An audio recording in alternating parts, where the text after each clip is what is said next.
Welcome, horror fam, to HHN 365, a Halloween Horror Nights podcast. My name is Mike, and as always, I'm here with my co-hosts, Duff, Jess, and Jonathan. How's it going, guys? It is We're the very hype. Hype. Woo! Hype. HHN Right? That's the point. 33. final Woo! countdown. Woo! By the time you're listening to this, hopefully it's just a couple of days away where you are going to either opening night or premium scream night or maybe team member preview. If you're a team member, it's dropping today. So Yeah, enjoy you might be your going. night. Yeah. But before we get to all of that, as always, you can find us on Twitter, Instagram, YouTube at HHN365 and on TikTok at HHN365pod. We have an amazing Discord, which is growing by the minute.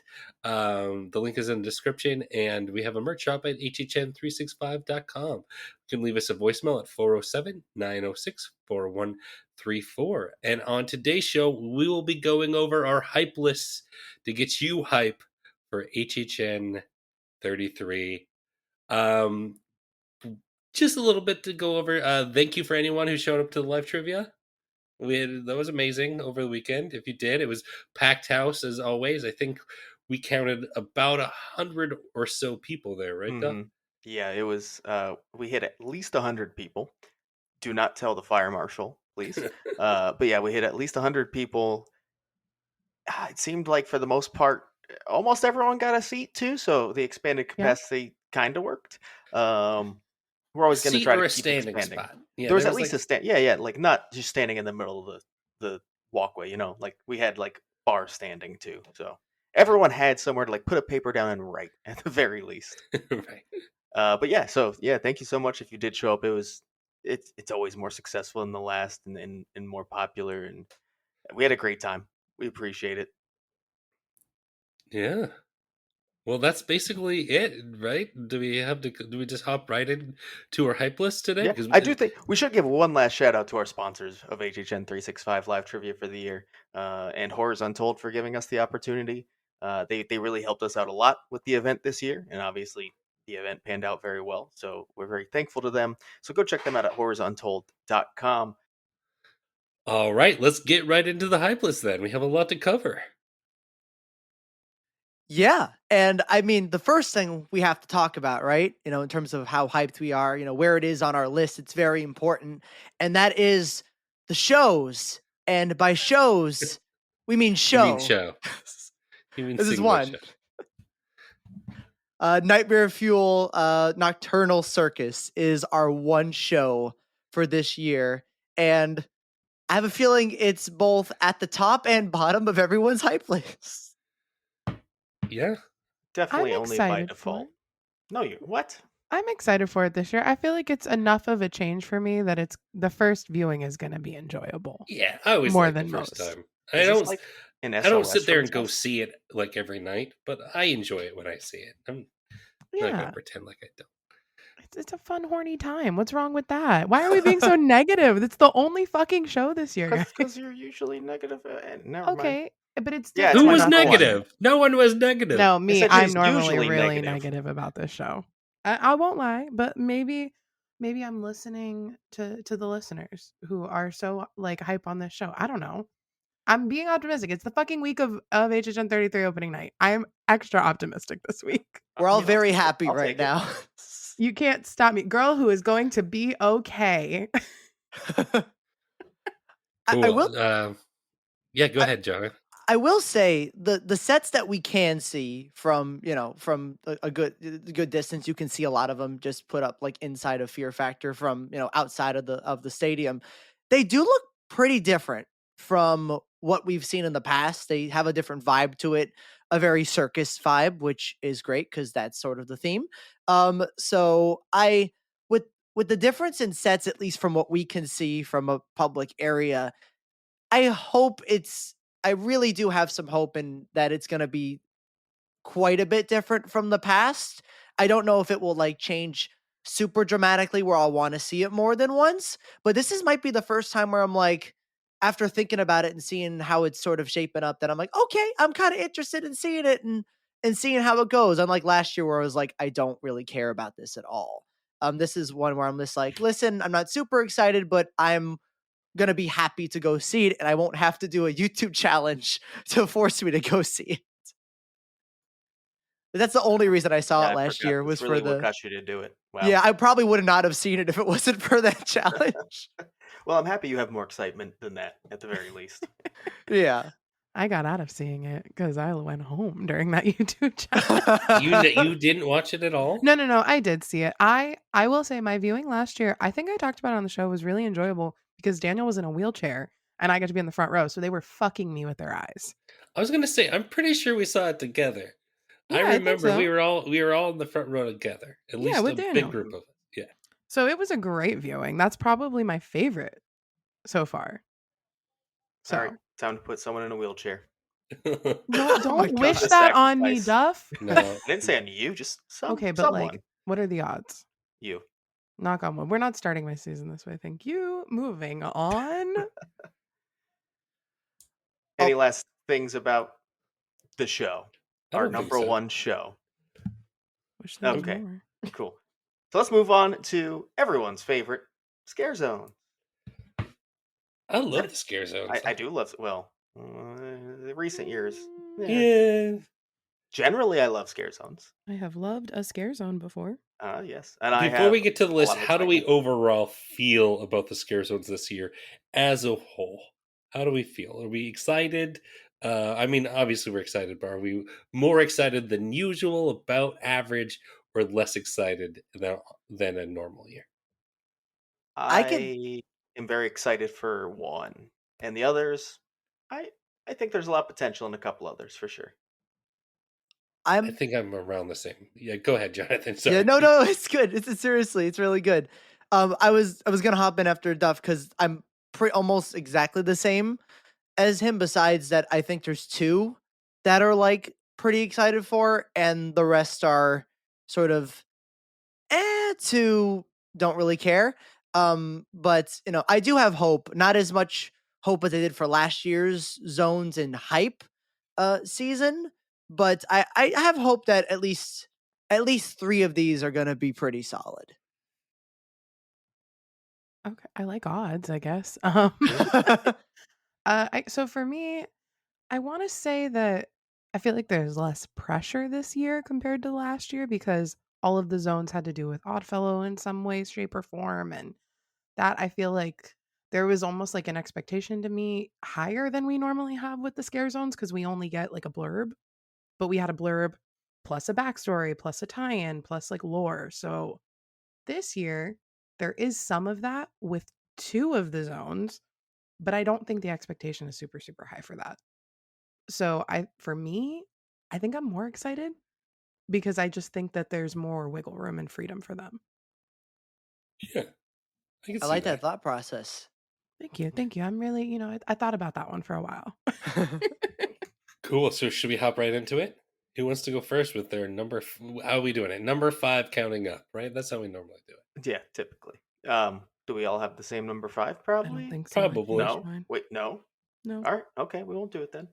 Um I guess I'll start us. I'm already talking. Blumhouse, obviously. Enter the Blumhouse, my number 5. I have literally like 2% excitement for this out of 100%. So it's very very low. It's just very uninspired to me. It's shoving characters into a zone that's themed around a brand rather than a specific story or setting or anything like that. So yeah, number 5 solidly. What's the Well, 2% of excitement you have? That the scare actors can at least potentially kick ass. Yeah, I think that's fair. That's about it. okay, so I will piggyback off of you. My number 5 is also Blumhouse, or as I was calling it earlier, The Purge, featuring a few other Blumhouse characters, because I really do think the actual characters on the ground are going to be mostly Purge, with a few photo opportunities for other Blumhouse characters. That being said, I am on the record that I like a good Purge scare zone. I think the Purge has worked well as scare zones in the past. And if this is leans heavily into the Purge theming and the Purge feel, this might raise go up higher and might be somewhere as my 2 or 3 scare zone. But right now, just the way that it's kind of a bunch of kind of thrown together, and we don't really know exactly what it's going to be like. It is my number 5. I will add on to one thing you say there because I'm actually also a defender of purge scare zones. I think a big thing that made those successful is you feel like you are in the purge. You're in the city. Purging is happening. The theme is not that in this zone. They're not going to come abduct you in a box truck. Like, uh, there's also going to be the grabber and Megan and stuff running around. So I just don't see it being that. Yeah, I Can't, wish it was. but can't the grabber just come and get you in a van instead of a box truck? I mean, that'd be great. It's not going to happen. I know. You can't fit a stroller through San Francisco, let alone a van. That's true. I'm cautiously optimistic. If it can get that purge zone feel going on. All right, who is next? I'll hop right in because I'm also on the Blumhouse number 5 train. And I really did love how optimistic you were, Mike. I'm unfortunately going to go the exact opposite way.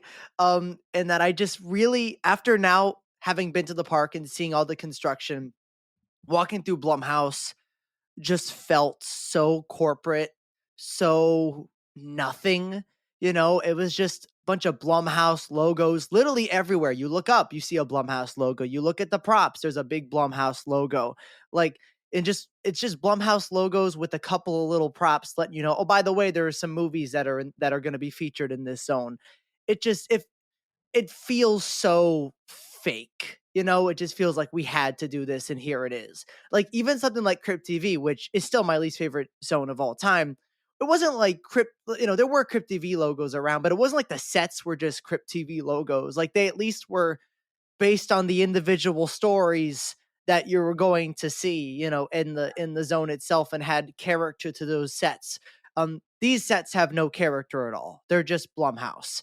And because of that fact, I'm not saying it's going to be terrible because I do think there's a chance, like Duff said too, that the actors can make it. You can have some really good scare actors, some good scares in the streets, which I think will already be an improvement over Crypt TV because they can actually probably have people in the streets this year, in that area. So the scare actors can make it. I'm sure the Megans and all whatever characters they choose are all gonna, be in character and be fun to take photos with or scary and whatnot, and that's gonna be fun. But yeah, it's the corporateness of it all that just doesn't feel. I don't know. It just doesn't feel right to me, and I think that's why I'm sticking it right at 5. I don't disagree with any of you guys before I tell you what my 5 is. I don't think anyone's going to be surprised either, but I it was really hard for me, and I think the thing that made me put Duality actually at 5 instead of Blumhouse is the fact that there's even less in the park right now to get. There's not some kind of caravan like Oddfellow unless I missed it today and something went up miraculously. Um it just kind of is there with the trusses. And yeah, they could roll shit out. I'm probably going to be wrong because maybe Sinister and Surreal are going to be that bitch and like completely twist my brain, but right now it's just a truss with a pink like drape and a blue drape. I don't really know what they're going to give us, and from things I've heard, I don't know if I'm going to love this part of the park. So, it's my 5. I'm sorry for anyone who might be mad at me. I don't think any of you are, but I think that's Yeah. such. Yeah. It's really Yeah, fair. I think It's you're valid with all of thank that. you. I think you guys We'll are get to it. probably going to talk about it soon. I mean, we can just go into it now. That Yeah. leads me into my number 4, Duality of Fear. Same. And Yeah. I mean, if you pay attention to our hype list every year, number 4, number 5, it's always going to be a combination of the entrance zone, Production Central, Avenue of the Stars, wherever the fuck it's going to be any given year now, and San Francisco. So, um, like you said too, this year there's really not anything to get us super excited about it other than the opening ceremony, I guess. I don't know. So yeah, I just have more hope because at least it's original. I don't know what's gonna happen. Blumhouse, I know kind of what to expect. So really, there's not a lot of excitement for it, but it is just a bit higher than Blumhouse. Yeah, I'll piggyback off of that because my number 4 is also Duality of Fear. I really don't know what to expect here. Eh, like Jess said, right now we only have the trusses. Um, and they've just kind of limited the area of what we can have. Um, Last year, it was other than the Oddfellows stuff, which really he that little show and everything, he definitely worked his ass off and to make that feel like a little bit of a scare zone. We're not seeing that stage. We're not seeing stuff like that, like Jess said. So I am concerned that this is going to fall flat, but I am excited to see kind of this is our going to be our first tidbit and sneak peek of kind of the overall feel of the event. So there is a potential here that I could really like it if they really atmospheric and really bring kind of what the whole tone of the event is going to be. They bring it to this zone, but from what we've been seeing, there's not a lot of there yet. So I'm a little worried about it. And I'm gonna jump right in because my number 4 is also Duality of Fear. Basically, for all the reasons you guys said. I think the reason it's above Blumhouse for me is a sort of like Duff said, it's original and doesn't seem corporate. And it's I will always like things that tie in with icons and themes and just overall vibes of the event. I think that's a really cool thing. At the end of the day, at the event it could be 5 because it is an entrance zone, but for hype, just the icon stuff, the choosing your path stuff that I hope they can actually do and achieve is just a really interesting concept to me that I really want to see play out in the zone.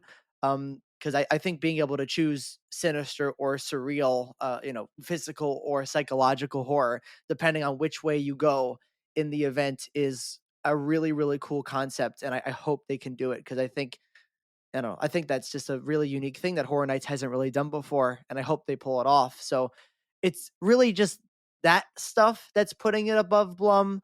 But at the end of the day, it's an entrance zone, and I'm not expecting much. So I just hope it does the job at setting the tone for the event and setting the scene, basically, for every guest walking through those arches for the first time. Yeah, I think the tone setting, like you said, Jonathan, is the most important thing, and that's where I'm worried because we have none of that right now. Mm-hmm. So I get it. I get what you guys are saying, but so my number 4 is Blumhouse, obviously. If it was any higher than that, you guys know I'm in danger, right? I'm getting like held hostage. um and the reason I put it higher is like almost exactly what you guys said, but on a positive. I know what I'm going to get. I'm going to get that corporate selfie zone. And that's for me to either avoid or go through if that's the vibe I'm looking for. And I'm not going to lie, the first couple weeks, I fuck with that. I am like there to watch people like freak out over. I loved Crypt TV when people would watch the look see or whatever, like rip the head off and shit like that. I don't think we're gonna get little mini shows like that, but I like watching other people get excited over seeing characters that they like. So I don't really care about Megan. I don't really care about the grabber. My sister cares about the grabber, so that's gonna be funny as shit for me. But I'm there to watch Megan do her little dance, and I'm here for that. But I hope that Sinister and Surreal make me want to put Duality above this when we rank everything at the end of the season. Cool. Duff, I think we're back to you for your number 3. Let's do it. So obviously 4 and 5 wasn't the most excited for. I will say it takes a massive jump here, and I think all of these top 3 really have some decent potential. The only reason the one I have at 3 is because it's the most unknown, and a lot of that has to do with what we can currently see in the zone, and that's going to be Demon Queens. Where if you've been paying any attention, the props literally went out like a week ago, so pretty late. And obviously, due to it being a tighter area, having to worry about the parade constraints, we're not going to see anything till I guess tomorrow or today if you're listening. For TMR preview, there'll be pictures going out of what's going to be most likely in the middle of the streets. Actually, we know there's going to be stages. We've seen that. Um, so yeah, it's just a concept that sounds cool, but mostly unknown. We just know that it's kind of going to be Surreal's side, if you will, and Surreal's zone, and basically these queens that fall under Surreal. It looks very like out there mythical. It seems like it could have, kind of going back to some previous discussions, like almost a Seven vibe, a Vanity Ball, even just going back to last year, kind of Zodiac and the aesthetic. It seems like it could have some things that work. It's just the unknown. Like, is that what's going to happen? I don't know for sure. Where I'm looking at the two above it, and I'm like, I know what's going to happen here. Cool. Who wants to go next? I'll jump in because Demon Queens is also my number 3, and I mean it's for a lot of the reasons Duff said. It's hard to put something higher on a hype list when there's so much unknown. Like, I am happy there are props up now. A lot of them have the color scheme of like that purple goo from Cat in the Hat. Like like when they go in the river. Oh, That's wow, Jonathan. that's like the first thing that came to my head. Like the way that they're colored and like You're not wrong. the texture too. Like it almost you can feel that stuff. Were you Um, touching set pieces the I other was day, not touching Jonathan? no, just the look of it. Like, Jonathan. oh my god. Gonna get But him on a list. I'm sorry. Sir, we had a report you've been touching set pieces. Well, you said the texture. I'm sorry. I thought you were out there touching set pieces I'm not last week. touching set pieces. They just As look you were slimy. saying, sorry to interrupt. As you were saying, Jonathan. Oh god, where was I going? Oh yeah, Cat in the Hat. No. But like the props look, fun. They do look fun, and I'm interested to see how they play in terms of who's going to be standing on them and stuff like that. But it's really hard to get super excited for something where we really know the least about compared to almost all the zones, except I guess Duality of Fear, because there's nothing in there. But I am hyped for the fact that this is related to an icon directly. And I'd say this one might be more related to the icon than Torture Fair will be. Um, for Torture Fair Sinister is this one Surreal. I feel like this one's going to be more related to Surreal than Torture Fair will be related to Sinister, if that makes any sense. And that does excite me. The costumes that they did show, without saying spoilers, obviously, at the UK panel for concept art did look really intriguing, and I'm excited to see how they look in real life. As there was some, color popping, which I do like, less, dark colors, which is cool. And I do love, bright colors and stuff like that. So I'm excited. I think it's going to hopefully be a good zone, and I hope it is better than a couple of zones that's been there in the past. But yeah, it's the unknown that's keeping it at 3 for me. All right. Jess, is you gonna piggyback or should I go? I'm not ready to piggyback. I'm so sorry. Okay, yeah, I am not also not piggybacking. My number 3 is Swamp of the Undead. Um, I'm on the record that for whatever reason, I just have a hard time connecting, usually, with the Central Park Scare Zone. I think it's mostly just due to the logistics of it. It's kind of tight. It's hard to see usually. They usually crank up the fog so much that my focus is usually just to get out of there without running into anyone. And for that reason, it's been a while since I've really had a scare zone that I've connected with. That being said, I think I am excited about this one more than I usually am for the Central Park scare zones. Really, I think it will be fun. Some of the stuff they're already putting in there looks really cool. I'm excited for. I'm excited. Been excited for most of these, but it falls at my number 3. I'm glad I let you go first because I can piggyback off of you very easily, Mike. So my number 3 is Swamp. I feel like that's not surprising because I've also had a big issue with Central Park lately too. Now that you're mentioning it, Mike, because it used to be my favorite, like Trick or Treat, Twisted Tradition was really good, and then now I'm just kind of like, again, it's either I'm avoiding that part of the park because it's a clusterfuck, or I'm walking through it, but I can't see not even 6 inches in front of my face, let alone a foot.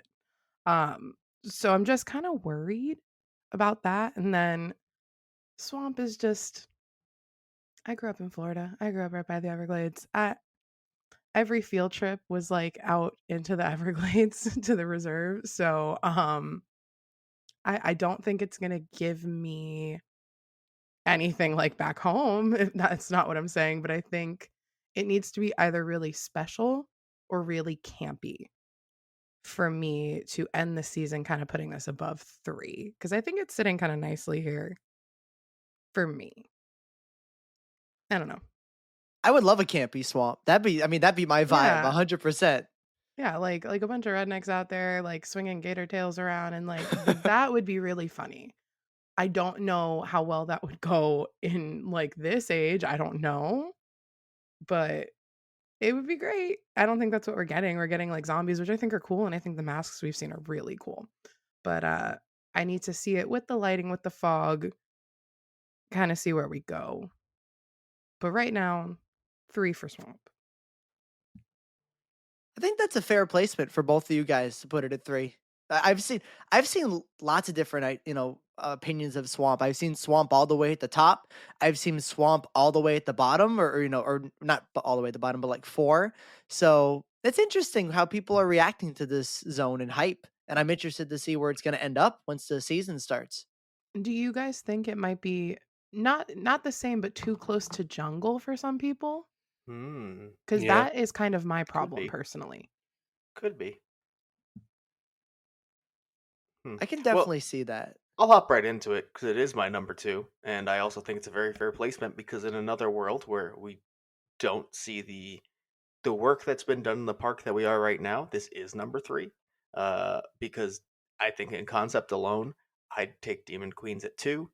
But if you have walked through Swamp of the Undead, oh my god, the detail is phenomenal, and I think just in small details alone, I can't think of just like a set for scare zones that has looked better than this. Like it is so fleshed out and it fits Central Park so well that it's really hard not to have it at number 2 right now. Still in concept alone, a little I think it's fine. It's something that can definitely work and it is kind of like an easy hit, right, for an event like Horror Nights, but not the most inspired thing in the world. Whereas Demon Queens is going to be a bit more high concept, and I'm gonna have a lot of hope for that. This just looks like it's an easy win with what I'm looking at in the park. Um, so while I would rather have Demon Queens here, I can't. It just looks too good. Well, I'm gonna jump right in because my number 2 is also Swamp for almost the same exact reasons. And it's kind of really funny you talking about sets and how it looks in the park because I experienced this a different way than you did, Duff and Jess and all you guys, and where I did not step into the park until it was basically done. And so I left Central Park, it was all nothing was in there, and then I stepped in and Swamp is pretty much complete. Besides, I'm sure they're gonna add some little things, but it's pretty much done. And oh my god, is it a transformation? All the effects all around. I love the sort of the mirrors on the floor to make it seem like, almost walking in fog and water and stuff like that. I love how many props they shoved into this space without it feeling too cramped. I think that's a very good thing for this location.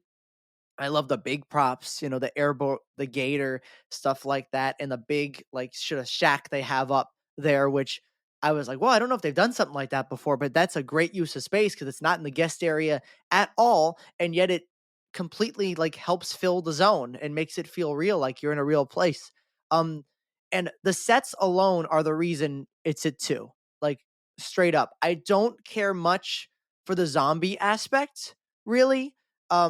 Much at all. I know a lot of people do like zombies, and that's a reason it's going to be really high on their list. For me, the reason is particularly the sets look really good, and there have been sort of videos.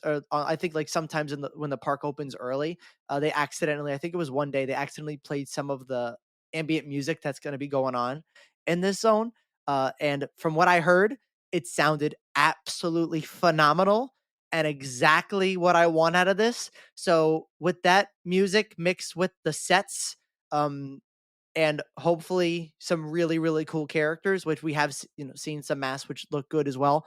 I really think this is going to be a solid zone, and it's going to be very hard for it not to be at least in the top 3. But I'd say maybe top 2. It's going to be hard for the other ones to pass it, I think, for me personally. All right. Well, that leaves me to my number 2, and that is Demon Queens. Um, I agree with a lot of stuff that both you, Duff, and Jonathan have said. There is a big question mark left on this one. That being said, everything that we have been told about this, everything that has been kind of leaked about this is right down my wheelhouse. You're right, Duff. This really does kind of have like if Vanity Ball met Dark Zodiac met kind of seven vibes here, and I fuck with that for sure. I think I'm gonna really love this zone.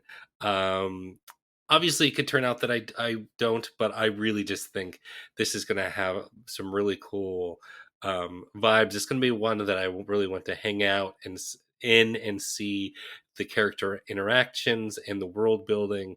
I am excited to see this one. I hope there is some storytelling in it, and from what we have been told that there will be, I'm excited to see it. I am not ready to talk about that one yet. Oh. Yeah, my number 2 is Torture Fair. And again, I just changed my hype list today from the Catacombs episode y'all did when we submitted ours because I felt like I rushed that one. This one I really thought about. So I know leading up to now, Torture Fair, I was like very hot on it. I still am. 2 is like great. There's only 5 zones, y'all. So 2 is great. I just think that maybe it's a little too predictable based right now on what we see, and I need to see the costuming for it to be higher than 2. And like, come on. I do think that my number 1, I will justify why that's my number 1 when we get there. But I think that this one, it's going to be great. It's going to be bloody. It's going to be gross, and I'm going to live for it. And who knows, it might be my number 1. But I think going into it, I always love the Hollywood Zone, or I always want to love the Hollywood Zone, and this year is no different. I kind of have a bias towards that area of the park, and it's probably because Vanity Ball is my favorite zone of all time. So I just think that New York's been kind of not used the best in the last couple years, and I'm always worried. So that's kind of where my placement went with this one as well. I am a tad shocked. Not I, gonna lie. I know. It kind of hurt. I'm not going to lie. Like, I wanted to do Torture at 1, but it just didn't feel right. Mm-hmm. And I'll get to that in a minute. Okay. Well, I guess that takes me to my number 1, where I can piggyback. And my number 1 is Torture Fair. I've gushed about it for at least a month on the podcast now, and I think I've already said it on the show that this is probably the most excited I've been for a scare zone in several years. Um, I think maybe the last time I was anywhere near this excited was Gorwood Forest, and that massively let me down. So let's not hope for the same here. But it seems like it has everything it needs to be the zone that kind of brings back New York to what it should be. Because New York, in the past, had so many phenomenal zones. And I feel like they really lean too much in its like the party zone, if you will. And it feels like, yeah, in a way, is a party, it's a celebration, it's a Ren fair. But the approach seems so much different. It seems like it's really going to focus on the gore. It seems like it's going to be more real and lived in. The sets, I think, especially now that they've kind of got the weathering on them, look phenomenal. Um, I, I don't know what else to say that I haven't said over the past several weeks about this, but I can't wait to experience it. And what we've seen from the UK panel, I think the costuming looks great. Obviously, in person, that could be different, but there's really nothing at this moment that I'm too concerned about other than the fact that New York has struggled in the past several years. So, but for the zone and the concept and everything I've seen about it itself, it looks like a home run. Well, I'll jump right in here because my number one is also Torture Fair for a lot of the same reasons. Having finally stepped into the park and seeing all the sets, they look, like you said, very good. Cheap, but not cheap, which is, I think, a great way to do this type of thing. All the sets, which were going to be the torture devices and stuff like that, look absolutely really, really cool. And I'm really excited to see how they play out inside of the zone. And I do hope and really think that the zone will have an element of interactivity that previous zones have not, until we get to like 30 where there was seek and destroy. But after that, there wasn't really much interactivity. I hope this zone can bring that back because I think that's very important for the New York area in particular. I mean, every zone should have interactivity, but this area is so big you can do that. And I hope they can pull it off. So, yeah, I'm really excited for this. Everything about the story and sets and connection to an icon is going to push it to number one. But I will say my one fear about it is that I'm worried that in all the torture devices and all the things they're going to display and show, that it might all just be mannequins and not people. And I think there needs to be at least a couple areas where people, like actors, are getting fake tortured for it to actually work. And I think if everything's just mannequins, or the majority of it is just mannequins, the whole premise will fall flat and not work. So that is my one concern, but I really hope they don't go that route. And I hope there is enough real interactivity, real things going on, real, acting and stuff like that to really sell the idea that there are people here who are just got, taken from the fair and are getting tortured and stuff. So yeah, it's my number one. Cool. Well, I'll piggyback off of that because it is my number one as well. Torture Fair. I think this is going to have a kind of a perfect mix of like gore and scariness, but also like a little tad bit of like campiness and silliness. I think there's something inherently kind of fun and silly about a Ren Fair. And I think if they just even have just just a little bit into that kind of silliness vibe, along with the scariness and the gore, I think this could really just knock it out of the park for me. I you guys have both have kind of said everything else, so I'm going to keep it short and sweet. Yeah, it's my number one. I don't disagree with anything you guys have said. I feel like I've said that enough leading up to the season. So, not going to defend myself for why I put Demon Queens at number one. But I had a thought today and I kind of understand it as if I'm going to bet on anything, I'm going to bet on my ladies. So, that is kind of why I put it above because just based on what I've seen, Vanity Ball is my favorite zone of all time. 7 is one of the zones that's like top of my like Wayback Machine. If I could have seen a zone, that would be, even if it was shit, I don't care. Like I know some people didn't like it. I know it was well received, but I those thought are it like was my great. Yeah, think. See, Mike, if you liked it, I'd probably like it. So it's fantastic. thank you. I've heard some people be like, "Oh, it wasn't all that," and I'm like, "Oh, shut up. You were there. I was not." So for me, if that's the like vibes we're getting, this is gonna be great. I know I did the same thing with Zodiac last year. And I don't want to not mention that. But again, I think my little soft spot for Hollywood at the end of the day kind of ended up with this, and also the fact that it's like looks like it's a fully female cast with, if the men are there, they're either the minions or the ones being tortured or whatever. I guess not tortured, but we don't know what's happening in this zone yet. But the colors are real. I'm really into it. I like that it's vibrant. I hope that it's lit better than Zodiac was so we can see those colors. But I'm going to hope that they listened to us last year. They learned. And that's why it's my number one because I feel like they're putting all this effort into the sets. They're going to light this correctly. And that could be a whole vibe in itself. And then from what I've heard and seen, the things that are coming out and the things that we've seen sketched, this zone is going to be pretty awesome. So I'm excited to start seeing spoilers tomorrow. I'm not going to lie. I'll be all over Twitter during preview. Very brave of you. Very brave. I don't care. I've seen inside of all of Slaughter at this point because Yeah, people that's can't true. control themselves. I'm also Uh, people, so. But yeah, I had to be different too. I knew y'all were gonna do Torture Fair. I mean, I thought if anyone wasn't going to, that it wouldn't be you.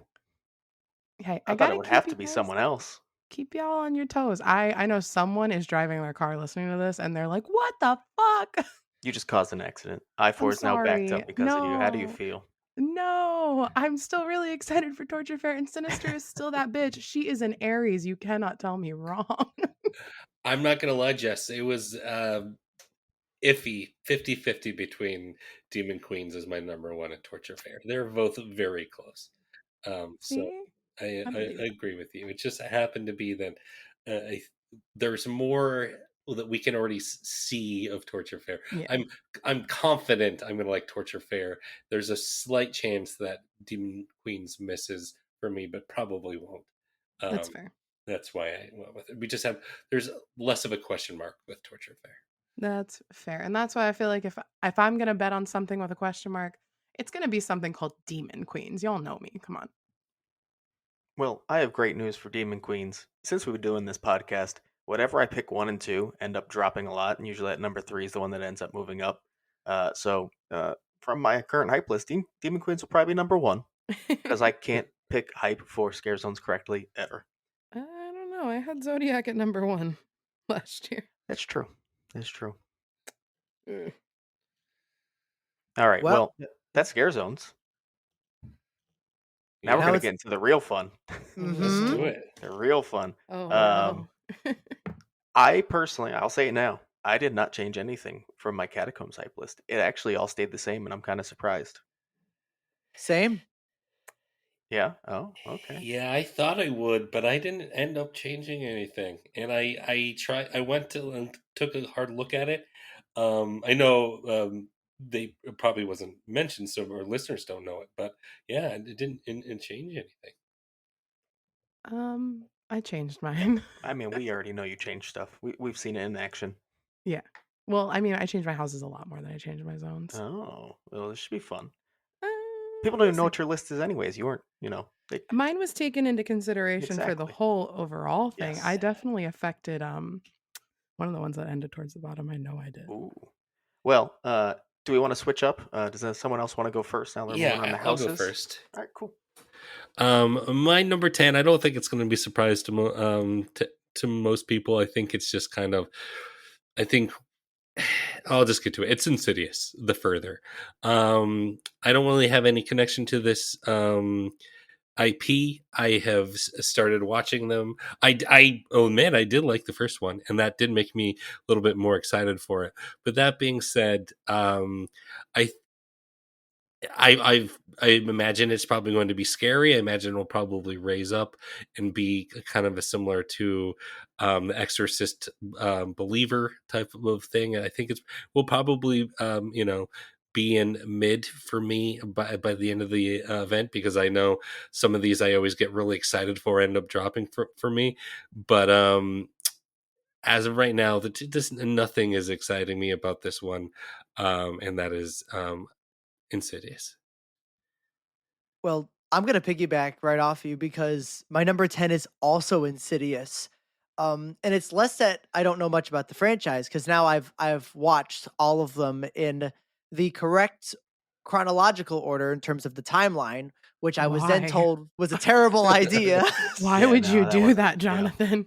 It's because, like, I watched the original film last year, and I didn't wanna start with that, so I just decided to do a different way, and it ended up making it so much worse. Yeah. Because you started off with I started off with the worst film. Like, I'm pretty sure everyone agrees it's the worst one out of the series, Yeah. which is 3. Ugh, bad film, I garbage. agree. Ugh. Yeah. But so my feelings on this is that I don't really love any of the films. Um, the ones there are ones that I like to a point where I had fun, but I would never rewatch them again. And there are ones that I actively really dislike and just had a terrible time watching. That's so the highest of this franchise for me gets like, it was fine, which is not great. I do think it has potential for a HHN house. It had. I mean, in 25, it's everyone loved that one, or most people loved that one. So it does work for Halloween Horror Nights, and I'm not denying that. And it probably will work this year. But it's hard to really get hyped for something when I don't have any love for almost anything in this franchise, like at all. I didn't connect with the characters.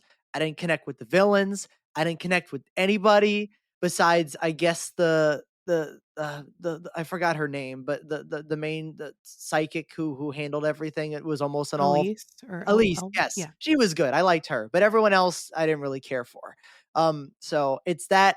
On top of, I was talking with my friend today, and he was like, what sets did you actively like really like in the Insidious franchise? Like ones that you're like, man, you really want to experience in Halloween Horror Nights. And I'm like, I guess the demon lair, the red demon lair. Like, yeah, what else? And I was thinking, I'm like, man, there are some sets that can work, but I really don't have any connection to them at all. It's like there's the hallway of the retirement home that's all, with the elevator that has fog, and there's the jail cell area, and it's like it's fine, but I'm not like I want to step into those scenes. So it's not even just my dislike for the movies. I just don't think a lot of the scenes are places that I want to go. They'll probably be scary and look good. I just don't have any sort of demand to want to see them or experience them in that type of immersive environment, even if they do end up looking really good. So I think it's just a mixture of that and the fact that I don't really care about this franchise, but knowing me, it will end up in the top 5 because that's how that's how my hype list works. I was gonna say book it as a top 3. Yeah, right now. Maybe top 3, yeah. He's gonna find some trigger in that house that he's gonna like giggle over for the next 11 weeks. Oh, yeah. And you guys are And gonna Oh, hear me giggle over and it the whole time. Insidious. Oh, that's the perfect franchise. They have some absolutely. uh, fun lines in the films. Oh my gosh. Well, Jonathan, something you said, not really particularly liking the franchise, brings up my number 10, and no one is surprised it's Ghostbusters Frozen Empire. No one's shocked. I'm not sorry. I've been talking about it for like 5 years at this point. I just don't love this franchise. I don't think the house is going to be particularly scary. It doesn't have to be, but the one in 29, I think, is like, besides Chucky Ultimate Kill Count, probably like my least run house of all time. And that's Oh. just like, I didn't have Express, so it's won the line, but also I was at Stand Scream almost every single night. So like I could have done it and I did it a couple times, but it just is not for me. So, more room for you guys in standby when I'm not there. So, Define you guys. not you. Anyone listening who's upset about it. It's just not for me. That's fair. Well, I actually have something different. I can't hop on anyone's back because my number 10 Wow. is A Quiet Place. Shocker. Yeah. I think I don't want to say there's no hype for this because there is, because I think it's kind of an experimental thing, as literally stated by Charles Gray. Um, and that's something I want Universal to do with houses. I want them to try new things. I want them to take swings, even if it comes with misses. I'm just very worried. This feels like there could be a big, big, big miss. Um, I think a lot of times when you hear creators talk about houses or anything they've worked on, you could tell the excitement level for that property and for what they've created. And I was not inspired by how Charles Gray spoke of this house. It was very much this is what we did. It's an experiment. Um, I do think there are certain scenes and certain settings that will be cool, like no matter what, I think they will work. So I think this has a higher floor than something like Chucky Ultimate Kill Count, we'll say, right? Like I don't think this is going to be the worst house I've ever seen, no matter what. But when I'm looking at these other properties, I can find more in them that I trust to hit, that I'm more excited to see. And I will say, if this hits right, I mean, it could jump really high. Like, if they can really make this concept work out in a house, one, I'll be kind of shocked. And two, I'll be ecstatic because I want that to happen so bad. I'm just really worried. That's all. I'm really worried that it's going to be too tough to really execute in this kind of fashion. I have so much I want to say, but I can't yet. Oh, we probably got a little bit before we get there. Mm-hmm. Yeah, I thought so. Actually, I All know so. Duh. All right. Well, I guess we're back to me for my number 9. My number 9 is Ghostbusters Frozen Empire. I I do like this franchise, and I liked the original house from 2019. I thought it was fairly solid. Um, that being said, nothing about Frozen Empire, the film, really leapt out at me in a way that, like, hey, this is going to make a fantastic Halloween Horror Nights house. I think we're going to get some iconic characters and some moments here or there, but I just don't think going through it is going to be scary necessarily or fun. Or I am worried about this one. I could be totally wrong. They could blow me out of the park. It could really transform me into the movie, and I could really enjoy this one. But I'm currently concerned, and because of that, I'm at my number 9 at Frozen Empire. Well, I can jump right in here because my number 9 is also Ghostbusters Frozen Empire. And I understand all your concerns, Mike, because I pretty much have all the same concerns. I was thinking about swapping my 8 and 9 for a while. And even when I was making the Catacombs episode, I was like going between these two things, like what am I more excited for? What am I more excited for? But then I just remembered how I thought about the original Ghostbusters house and my feelings and my first run in it, and just, all those emotions came back to me, and I'm just like, I can't put this any higher than 9. I can't, I do love the original Ghostbusters films. I did not love Ghostbusters Frozen Empire. So that plays a part too. I do think, and I could be massively wrong here, but I actually think this movie in particular could make for a better house if they do it right. Uh, can make for a better Ghostbusters house than the original, because I really think the only way this house can really hit and work, obviously they can do book report and just do it, and that's how it can be. But I think if they start at the end of the film without giving anything away, but start at that conflicting point where everything goes, it's a Ghostbusters film, things go crazy. If you could start right there and then move forward from there, I think it could actually rise like really high on this list, like top 5, if they can actually pull that off. I don't know if I trust them to do that though, because of how they handled the last one and how it was just, here's the first scene, here's the second scene, here's the third scene of the movie, and I don't want to give my hopes up for that. And I do think this house will be incredibly fun to go through with the right group, with the right party. I think, regardless of the house contents and if it's actually fun, I think the right group could make it a fun time regardless. And so I think that's why I'm putting it a 9 instead of 10 or 8.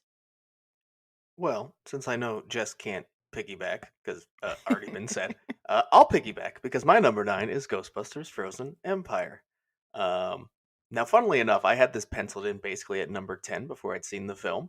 And Jonathan and I had talked quite a bit about the film, not like spoilers about it, but just like how he felt and if it's something I'd enjoy. And it seemed like, yeah, probably not. I'm not the biggest Ghostbusters fan in the first place. I got to say, I watched the film and I thought it was a very fine Ghostbusters movie, and I thought probably the most horror adjacent of the four. Um, I think there's a ton of scenes that I can see being executed very well. And going back to what Jonathan said, I do think this cannot be a book report. I think if they go with a straight up book report, it's not going to work. I don't think the contents of the film really lend themselves that well to laying out a house. However, if they start from a specific point, again, climax of them, we don't really want to get into that part. Um, then go from there and include some things from other films, other ghosts, the ghosts we were supposed to really see in the film, and I guess Mhm. technically we did sort of. Um, then this could really work. Um, but yeah, I think mainly for me it's Above a Quiet Place because I do see where this can really work um, in a more realistic, or it's more realistic that it can work. So I saw it. I'm a little more excited. It got the slight nudge to number 9. I don't want to say the separation between the two is very high at all, but I now have some hype for this, so that's better than nothing. And I do think Absolutely. another one, not like a Quiet Place. If Quiet Place hits, I think that's like could be absolute top tier. If this hits, well, maybe a nice middle of the pack finish. Makes Wow. sense. A lovely 5th place. Hey, there's Such a nothing high wrong with that 5-6 range. That's fine. Listen, That's respectable.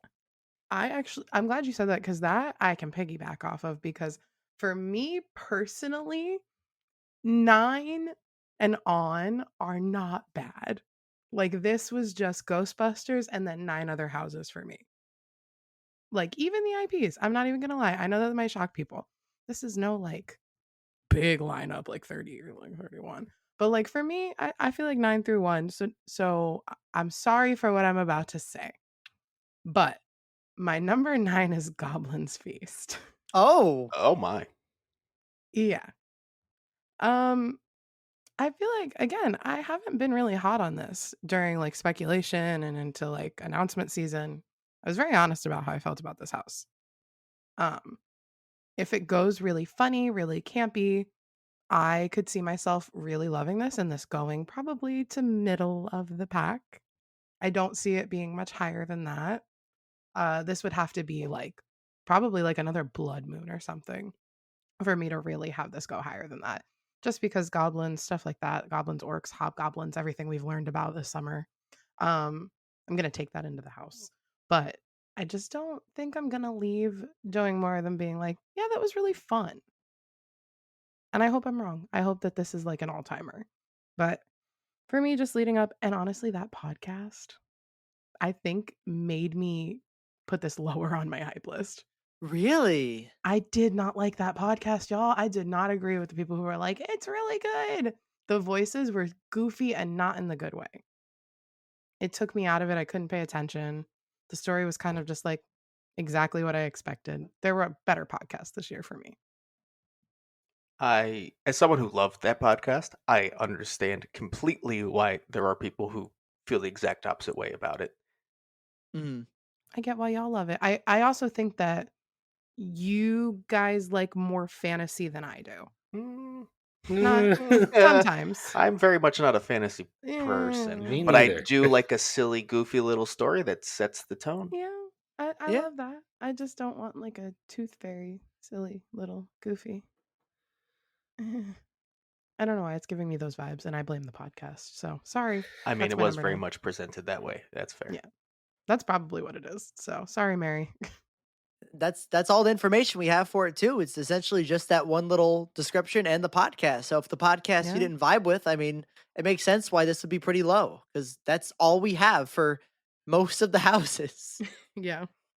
Alrighty. Well, I guess that brings me back to mine. My number 8, and I think this might ruffle some feathers, is Triplets of Terror. I have not known what to expect about this one. Basically, from the announcement, I think the name I don't quite know what to wrap my heads around. The story seemed like it wasn't quite something I was gonna like. The key art is the worst of the year, by a long shot, I would have to say, and I was holding on to hope to this rumor that the sets are just, it's going to be the blood moon of sets of the year. It's going to, the sets are going to blow you away. And I have to admit I got spoiled, and I at least saw the facade, and it's not my jam, and that is not the type of set that I like. I don't know if it just rubs me the wrong way. I'm on the record where I'm not a big fan of like, it just gives me the heebie-jeebies of like white trashy rednecky like stuff. I don't know. It's just not my thing. Um, it's I had a lot of hope for this. I just don't think this is going to be my thing. I think it's has a good chance of potentially being my 10. I, That's just fair. not my thing.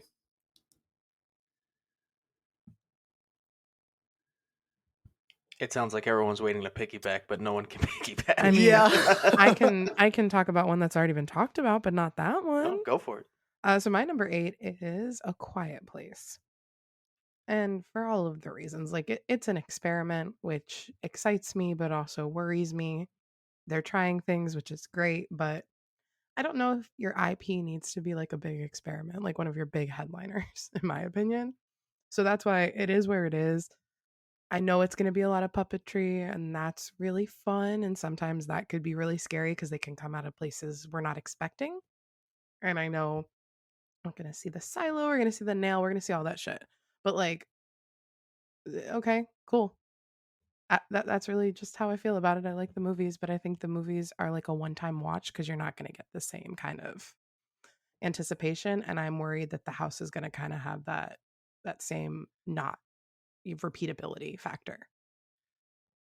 It's really funny that you say that because A Quiet Place is also my number 8, and I've been talking to my friends about it too, and I was like, we're all kind of like, maybe our best run of A Quiet Place will be the first run, and then it will Yeah. never hit that level, like, ever again. Like, I would not be surprised during the season opening night.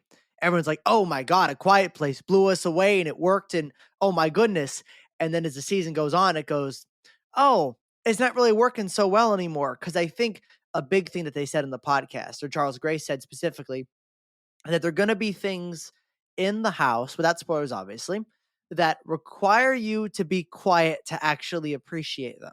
Require all the guests to play along in this sort of role playing experiment where everyone shuts up and just listens and tries to play the game of shutting up. And I'm sure there'll be things of like, oh no, you made a noise, here comes the monster. Um, but what if the guests don't shut up? Which would probably be, I'd say, a generous, I don't know, 40% of the time where everyone's playing along is nice and 40 quiet. Oh, I was like 40 people, 40% are not playing along. That's crazy, Jonathan. It's going to be 90% not playing along. Yeah, no, 40, I think 40, it's I think most of the time people are gonna be talking because especially younger kids and really drunk people, or stuff like that, or any category, it doesn't really matter. They're gonna see that the house is called A Quiet Place. They're gonna know the premise is to be quiet, to not get scared, and everyone's gonna go, "Well, I'm not gonna be quiet. I'm gonna talk because I'm good. They can't get me." Da, da, da. And that's what's gonna be 90% of the runs. It's just gonna be people, if there are things in the house that literally you cannot hear or experience because you are talking, then almost all your runs are going to be messed up because I have a feeling that person in front of you or behind you is going to ruin it for you, and that is my fear. I hope Charles Gray was exaggerating that part and it's not actually that important to be dead silent, because that's not actually possible. It will not happen in a haunted house, no matter how many times the ops, if they even will shush you, it's not going to happen. So that's my big fear about this experiment, this house. I do think it's probably going to have great sets. It's probably going to flow pretty well because 1 and 2 flow really nicely into each other. So I don't think we're going to have a problem of jumping from place to place to place and it not like making sense. So I think that's good, and I think there are potential from really good scares and really good creatures, and that's some of my hypes, that my highlights, my hopes for it. But yeah, it's just that main element of the experiment of having to be quiet to enjoy the house that makes me think it's not going to be on us if we don't have a good run, because it just might be on the people in front of us or behind us who don't want to play and don't want to be in the world. I have to imagine Charles was just overstating the importance of silence because there's no way they'd expect people to be. For the reason you said, if people know they're supposed to be quiet, there's going to be honestly a sizable portion who just won't on purpose. B, 90% of the people walking that house aren't even going to think about, like, oh, we're supposed to be quiet. Not even going to consider it. Not once. They're just going to walk Mhm. into it like any other house. So I think they're aware that guests are not just going to be quiet, you know? I hope so. I really hope so. But I guess we'll see. That's why it's an experiment too. Mm-hmm. So I guess I'll hop into my number 8, and I'll finally knock this one out for us here.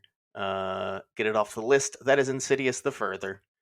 The only reason I have it at number 8 is because I think I might slightly be more of a fan of the franchise than everyone else here.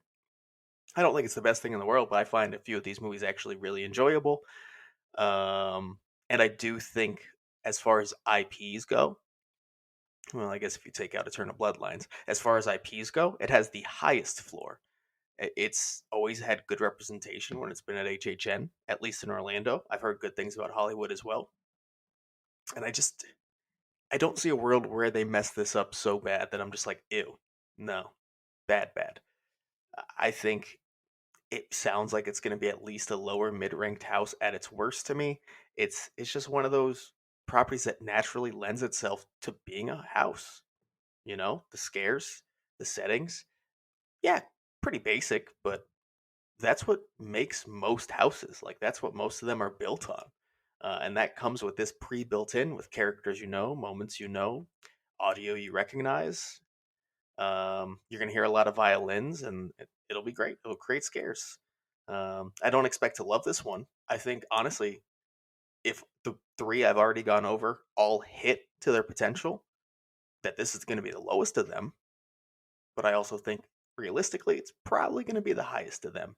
And there are a few characters, mainly villains, who I enjoy their designs. I don't necessarily love what they do.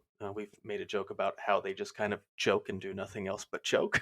Yeah. uh, but I enjoy some of the designs, and I do look forward to seeing them in a house and coming face to face with them. Um, and I do think after this point, we're really going to take a leap.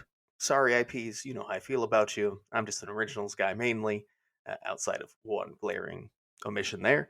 Uh, from 7 on, I'm really going to take a jump on how excited I am about these houses. Duff, did you think I mentioned Insidious already? Because I haven't. Oh, I thought you did. No, I was like, No. I'm gonna let him rock, Maybe I but should just write these down because I don't remember. it's okay. I mean, I'm gonna piggyback off of you and do my 7 because it is Hey. Insidious. So I have it ranked higher than you do. um, I am a big fan of this franchise as well, actually. I do agree with Jonathan. I think it kind of 3 is actually the worst one. I think 4 and 5 are fine, but 1 and 2 are really strong. And I don't know, maybe because we grew up like when they came out, we were younger and it was like the big thing to go see them. Maybe. I don't know. Jonathan watched them more recently later. No, Yeah. it So definitely was an era where we'd be like, oh, go see the yeah. new one in theaters. Because I remember the first one being like a big fucking deal for me because I did not watch Mhm. horror back then. So but no, I agree. This is going to be probably the scariest house this year. I would assume we're going to have some originals that are also dark and scary, but this one's going to wreck my shit. So that alone put it where it is above the other IPs. Um, but I just really like this franchise, and I didn't get to see it in 25. The only time I've seen it at the event is part of 27's Blumhouse Mashup House, and I remember that like finale with all the monsters popping out. I was on my ass. So for that to just be the whole house now with the red faced demon and everyone, that alone put it at 7. So I hope that it goes higher than that. I don't expect it to, but I think 7's a pretty good spot for Insidious. All right. Well, I'll go next because I think it does knock one out. And that is A Quiet Place for me for in number 7. Good Um, riddance. I have been, I think, the most optimistic of the out of the four of us for this. I think there is a chance that um, I do like these properties. I think they're an interesting take on kind of like a disaster movie or a horror movie. I really thought the first one is honestly a really ingenious way of storytelling where you kind of should really start like with the American Sign Language doing a lot of the dialogue and kind of making this such intimate feel where you really start to care about these characters. I think the first movie is actually a really good movie. I am interested to see how it translates to the Horror Nights house. I do think it could be really great, or it could not be so great, but I'm excited nonetheless to see, like kind of Duff said, if it's a swing and a miss, at least they like swung at something that I think um, I have a lot of affinity for, because I think that first movie, the other ones, the third one's good. The second one I don't care for, but that first movie, I have a soft spot for sure. Well, there we go. That's A Quiet Place. So who wants to do numbers? Who else is on their number 7 now? I think it's us two. So Oh sounds well, like it sounds like you want to hold yours. So I'm gonna go, I guess. I mean, I think we're both gonna say the same thing. I think. Oh yeah, we know each other's list. Okay, go ahead. Yeah, go ahead, say it. I'll Yeah, confirm. I feel like I'm gonna be almost talking for both of us. But it's a Monstros, the Monsters of Latin America, Oh and no, no, we had that one wrong. Oh no, no, sorry, can't piggyback. Carry on. oh, oh, oh, okay, interesting. My number 7 is Monstros, the Monsters of. Oh, I see. I mixed it up. Anyways, it's that house. And it's mostly because I've already seen it, and while I do think Orlando's is going to be drastically different, I do think that they're gonna take it in a new direction as the podcast sort of indicates, and I honestly do think it will be a better house than Hollywood's, and I'm really excited for that aspect. It's really hard to get super hyped for something that is, I guess, I don't know, like I know a lot of what's going into it. I've seen the monsters before. And one of them in particular, with we've talked about it before, but we're not going to say the full spoiler, but something's being brought over from Hollywood that I'm sure is going to be a huge moment and a big moment for that particular monster. And I'm going to look at it and be like, man, that's cool. I've already seen that though. And most people won't have that experience. Most people be like, oh my God, this is the first time I'm seeing this. This is so wild, so cool, elevates the house by 100%. And I'm going to be like, that's cool. I'm seeing it again. It's a good thing. Um, but yeah, that's really my only reason it's at 7. I think in actuality, this house will end up in the top 4 at least, because the scenario and the concepts, and I think what Orlando's going to do with La Muerte in particular is going to be a better experience overall. And there's just so much to take from these monsters and locations and themes that I think Orlando can really shine in, especially with the budget that they have. I really want to see our Hollywood's house on an Orlando budget, and I think that's what we're gonna get here. So that's why it's at 7. So I will say you did speak for me. However, I can't speak about it yet because my number 7 is Major Sweets Candy Factory. Oh, Yep. Yeah. Yeah. So I do like Major Sweets. I thought the zone was fine. It didn't blow me away like most people. Um, it was good enough. It did the job. Fun atmosphere.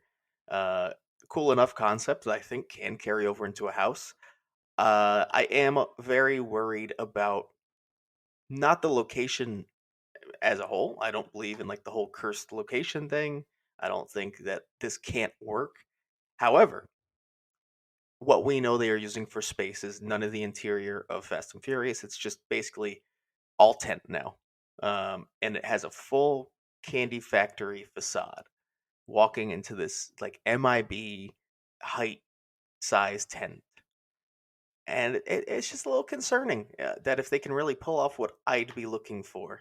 I'm not saying that if you make a factory house that everything has to be this huge scale, but I don't know if we're walking into what looks like a full factory facade and then there's no scale moving forward. eh, I'm lost. It's going to pull me out of it, and unfortunately, it looks like that is what's going to happen. However, being at number 7, I am excited about the concept. I think the field trip is a really cool idea. I think we can have a lot of fun with the characters presented. I think the inclusion of Taffy, who we found out about through the podcast, and also the UK panel, we found out just a tad bit more on the design. Um, Mistreats, also a great character from the zone. Like I think there's a lot to work off of that can make a great house. Um, However, I do like a nice campy house. I don't always love the pure kind of comedic level houses, and that's what it feels like it's going to lean towards. Um, so yeah, I am excited. However, I have many concerns at the same time. I only have one thing to say to you, Duff. Oh God. Wah. Yep, there it is. No, Oh I my think your god. concerns are really valid, to be honest. Thank you. Not the whans. Wah. All right, so my number 6, and I actually am going to change this one up. Um, that is Goblin's Feast at number 6.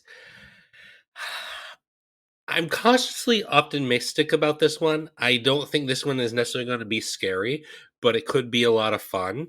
In not a super silly way, but just kind of like a Dueling Dragons sort of way.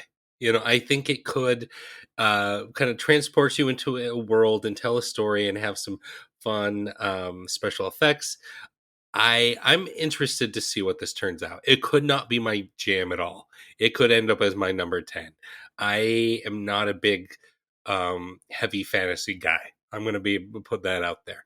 That being said, I think with enough silliness and enough campiness, um, and just kind of enough fun, this could be something I enjoy, and I have it at number 6. It's not a bad spot for it. Yeah, I understand. I actually understand why anyone put this anywhere on their list. It fully makes sense. All right, who's next? I guess I can hop in because it's almost piggying off what Jonathan said a couple turns ago. And that's going back to Monstros, the monsters of Latin America. And for the same reason Jonathan said, I saw it last year. So, yeah, that's going to bring it down a lot. Disclaimer, this is a hype list. This is not a prediction of where things will end at the end of the year list because this is going to be top half. I feel almost guaranteed. I think the concept is so much fun. I think from what we heard in the podcast, some of the little tweaks that they're making add some intrigue to the story, and just kind of that, honestly, plus the budget. There's more money going into this house. The settings they can build should be phenomenal. It's again, I saw it last year. I'm gonna see it this year. In Hollywood, I'm also seeing Monstros Dos. I'm just kind of monstrosed out a little bit, but I think the house is going to be great. Did you see that Murdy is calling it Monstros Dos now? Just like it Oh, is. yeah. The internet wins It again. does. I just want 5 minutes in a room with Marty. Give me 5. All right, I'll go next. We're on 6, right? Oh Mhm. my god. I feel like we're flying. Um, this feels like this announcement and speculation season fucking flew. All right, my 6 has already been mentioned, and it is Triplets of Terror. I'm really excited for this one actually. It has been spoiled for me a lot. At some point after unmasking started, I just gave up because everything slowly had been revealed to me. So I've just like seen it all. So I was trying not to take that into consideration for my hype list, but it was really hard, and I didn't make my hype list before unmasking started. So yeah, I tried, but from what I've seen, I'm very excited. From what I've heard, this story is different, and it seems like they're trying something new, maybe with not the most unique approach, but I'm very excited to kind of see how this plays out and see what these sets have to do with the story that I've heard. So for that, and kind of again what I've heard, I really can't say much because we don't have much, but we've got some friends in this house, and they're very excited to get to portray one of these. Really Burnby,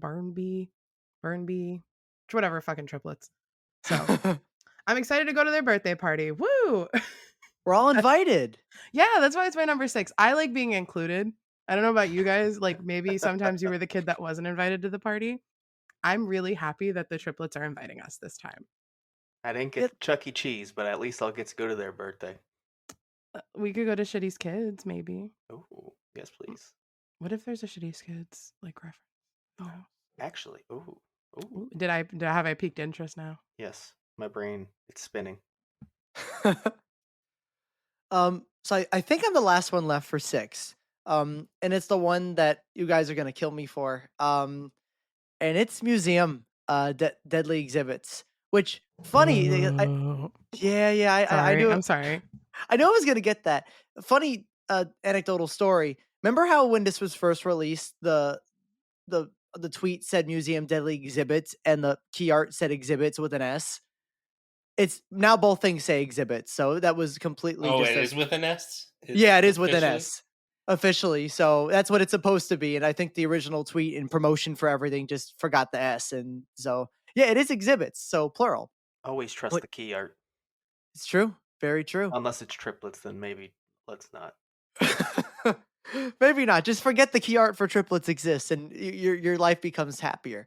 Um, But the reason this is at 6 is I mean, I've talked about in the podcast before. I think this is a really cool concept and can lead into 100 different things. It could be really fun.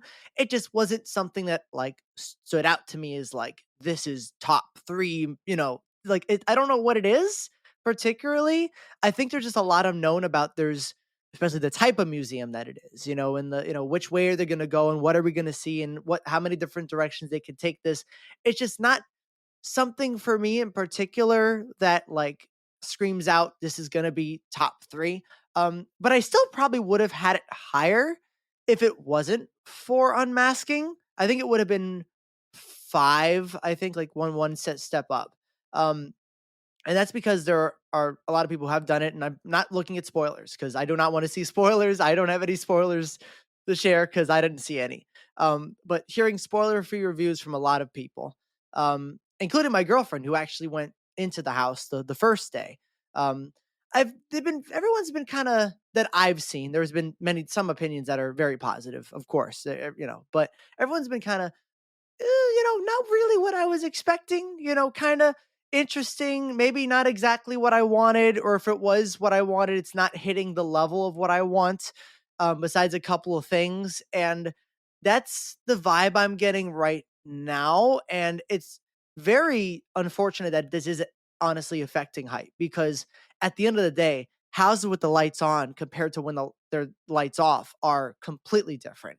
There are so many effects and lighting in particular and just movements and stuff that could be working when the lights are off that can make a house that doesn't look so interesting when the lights are on fantastic when they're off and when everything's going at full speed. But the only information anyone has for this house is the little blurb, the key art. We got like a little insight into the rotting stone, but not that much from the UK panel, and this unmasking. And the unmasking is going to be the big weight of what's controlling my opinion here because it's the most information that I've, sort of gotten spoiler free information. So it's kind of for that reason that it's at 6. But I'll tell you, I do think this has big potential, especially for people who went on a masking, to shoot up their lists and everything once it's working, once the lights are off, and once everyone sees it how it's intended to be seen. And so I think it could end up in top 3. So this is just hype, and it's at 6. All right. Well, I guess that's comes back to me at number 5, and this is the one that I think I originally had it a little bit lower when we were asked to submit our lists to Catacombs, and then I realized that I was being dumb, and I moved it up a little bit, and that is Monstrose. Um, I and the only reason I had it lower is just because I have seen it already. It is something that I kind of have already experienced over at Hollywood. And then I remembered just how excited I was for it back then, and that I did end up a little bit disappointed just because it wasn't quite what I expected. But then I kind of thought about it and I said, I'm getting Orlando's treatment of this. And that's what I've always said to myself is like, I think if Orlando had have done this, I would this could have been one of my favorite houses of all time. Like I'm on the record, Chupacabra was my favorite house of that year. So I really do think that this one could knock it out. Also, I get a general sense of just like other people in the community are really excited about this house, uh, like recently, and I think again they're like, I don't know any spoilers, but I think just based on trends, when people get really excited about something at the very end of when everyone has are getting cast into things, and there's a lot of spoilers going around, it's a good sign. It's a really good sign when people near the end, people are start to have it higher up in their hype lists and start talking really excited and good about something. So I'm gonna go with the, I really think just based on where everyone's kind of talking about this one could really knock it out of the park, and it's making me more excited. And that is number 5, Monstrous.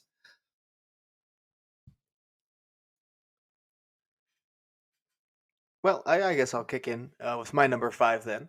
And this is kind of almost playing on to what you were saying with kind of like things you're hearing.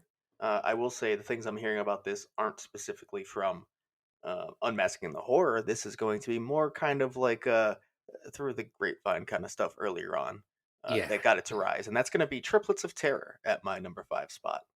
I think in concept, just what they told us with the key art, that was a recipe for the bottom 2 or 3 easily on this hype list. But just the way people talked about it, who kind of know a bit more about these things, you could say, and the experience you can expect from it, I got a lot more excited about it. I do obviously have concerns, and that's the lack of knowledge of what we're going to see. I will also say I did get one thing spoiled about this house, and that was the facade. I didn't get the best look in the world at it because I wasn't trying to spend time staring at it once I saw it, but I saw it pretty well, and it wasn't the most exciting thing in the world and didn't fully match up with what I expected. I will say those who are there say there's an entire massive piece missing from this. So we'll see how that plays once we actually get there in a couple days. But yeah, I think just it being an original that I've heard good things about, and originals that I don't know as much about tend to impress me more. Think about like Blood Moon last year, kind of said the same thing, except I think I had it at 8 or 9 on my hype list, and it ended up being my number 2. Um, it's more of the hope of not knowing and being optimistic about that than what I'm actually seeing. Because if I was just going off what I have seen, it would not be 5. It would be quite a bit lower.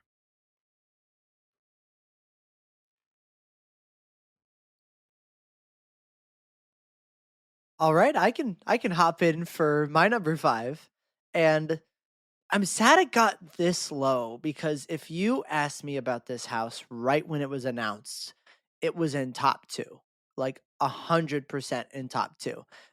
But now it's at 5, and that's Major Sweet's Candy Factory. And I mean, the main reason is the same reason I think Duff pointed out really well, in that it's the location. And we're not just talking about a curse on Fast and Furious, right? We're not talking about the Chucky curse, which I still have. I'm worried, I still sort of have that idea of a curse in my head, even though I'm trying to shake it off. But it's what we can see. And what we can see is that it's just using the tents. And I think a lot of people are confused about the size of the tents. But according to permits, it's just a little bit bigger than the black phone section in the Blumhouse 3, which is really not that big. Um, so that worries me. I feel like I'm repeating a lot of what Tuff said, but I really don't think they can hit a lot of the scale that I want out of this. I think the house might feel short depending on how they lay it out. Obviously, they've done it before, like the MIB tent, where they lay it out in a way where everything's so tight that it feels long. And but also, if you do that with this house, then you're sacrificing big sets. So it's sort of, it's a flip. I don't know. It's weird. It's really weird. I want this house to win because I think this scare zone was absolutely fantastic. It's one of my favorites. 31 overall had really good zones in my opinion. I love this character. He's really funny. He's a fun Wario type character. I love the 50s vibe. If they even play some of the music from the zone in the queue or the house, it might bump it up, even depending on how, whatever the house is, that might bump it up for me. I just love that vibe and atmosphere. Um, and the story is really unique, really fun, really cool, and I really want to see how it plays out in a haunted house. It's just that location, particularly the size of the location, that is scaring me. And as much as I want to put it at 2 because I love the idea of the house, the location is what's bringing it down all the way to 5. But I'm still really excited for it, and I'm crossing fingers that it works. It's funny you mention it because it's also my 5. Ooh. And again, I agree with you guys about the location, and it worries me because I feel like if this was in a soundstage, it would be an immediate, like, I don't even want to say top 3. It probably would have been 4th. I would have confidently switched my 4 and 5.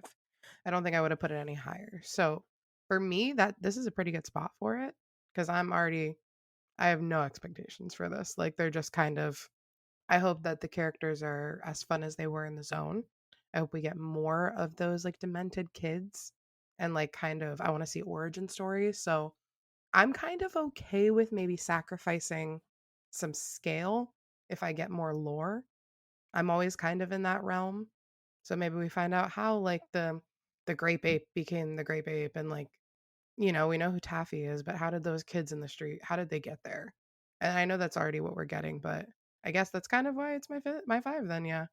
So, I'm excited to see the lore. I think it's fun characters and the location is whatever. It's going to be a shit show probably the first couple days anyways just cuz the rumor of it exiting into a zone. So, I'm going to have my expectations set pretty high for the house, low for location. I'm trying I to can't separate them.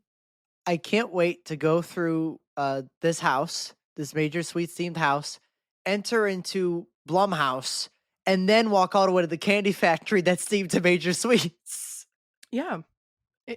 He's trying to get your cardio in. It Yeah, spreads his candy around the park faster. This is like his strategy. He's killing it. He's a businessman. he is a businessman. Wow. Yes, Oh You're wow, welcome. I gave wow. 1 for the Discord for the season. I That's love all you're that. getting out of That, me. that was fantastic. You're welcome.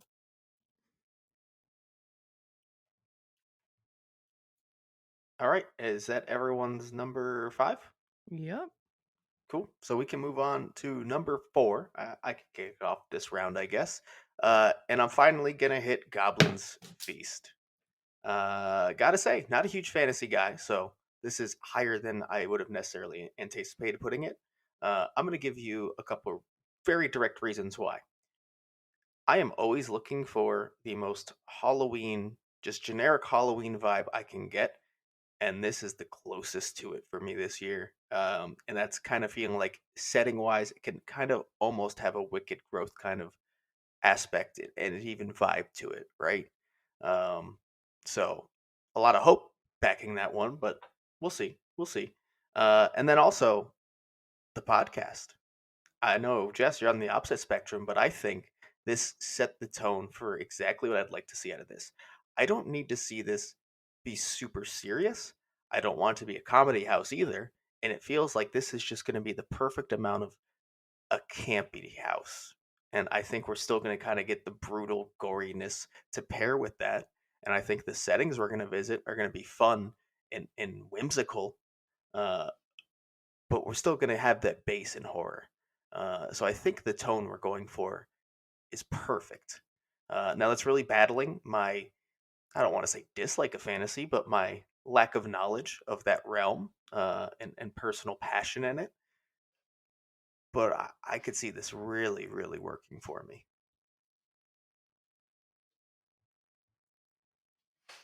All right, well then I will go next. My number 4 is the Museum Deadly Exhibit. I guess I have it written here without the S, but I guess I was working off of bad information. It is Deadly Exhibits. Um, I think I'm going to be honest. I think I have this was the one that I kind of the houses I know the least about.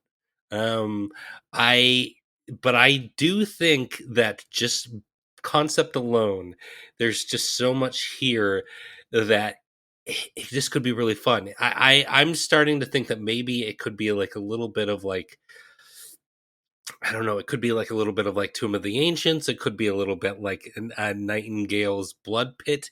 I really don't know what to expect, and because of that, I'm pretty excited about it. I think there's good track record when there is kind of a fun, like good story behind it, and I think they're based on kind of some of the blurbs and stuff we're getting about with Rotting Stone and stuff. I think this could really work. A little bit of like history mixed with like original storytelling. I think it could really work, and I'm excited for it. Yeah, I think that's a solid place to put it. And I guess I'll jump in with my number 4. It's not museum, obviously, but it is something that has been talked about in the past, and I think I'm the last one to talk about it. Yeah, I think so. And that's triplets. Uh, and I'm gonna be honest. If you asked me when this was announced where this was gonna go, I'd say above the IPs, but that's about it. Or above the of not monsters, but above the other IPs, but that's about as high as it can go.